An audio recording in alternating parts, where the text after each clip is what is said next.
Direct quotations have three main purposes: to preserve uniquely worded material, present direct evidence, and define terms precisely.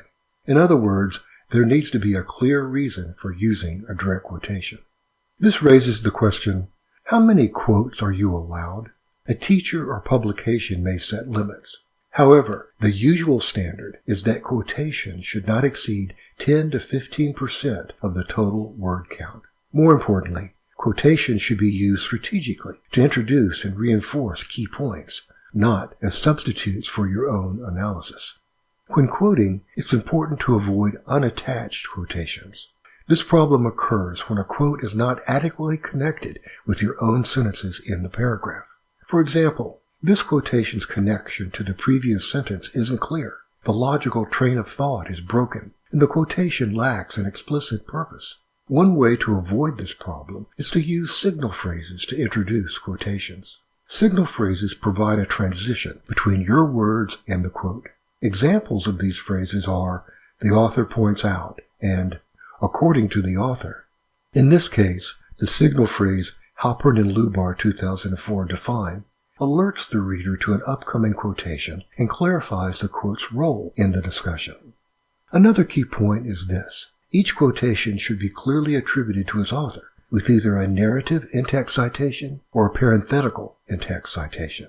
In a narrative in-text citation, the author's name and date of publication function in the sentence, so only the page number appears in parentheses at the end. In this signal phrase, notice how the author's names and date of publication are provided. Thus, only the page number of the quote appears in parentheses because the author's names are used in the sentence. However, in a parenthetical in-text citation, all of the information about the quote appears at the end of the sentence in parentheses: the author's name, publication year, and page number. Speaking of page numbers, in APA style, a direct quotation should be accompanied by a page number. However, for sources without page numbers, including electronic sources, use paragraph numbers instead. If a page or paragraph number isn't provided, use the section's heading and count the paragraphs manually.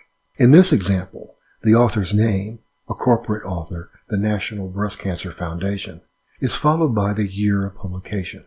At the end, the quote is identified by the section's title, and a number denoting the paragraph where the quote appears. If your signal phrase doesn't include the name of the author, then use that author's name in the in-text citation at the end of the sentence. Place the citation after the quote marks and before the sentence's period. Finally, block quotations are used to set off quotations of 40 or more words.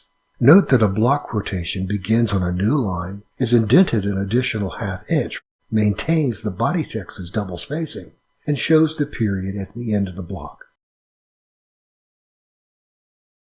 As you write, remember that quotations are an effective way to add the authority and credibility of published authors to your own work. However, quotations must be used sparingly so that your voice remains in authorial control and not replaced by the voices of others. Okay, good luck with your use of quotations.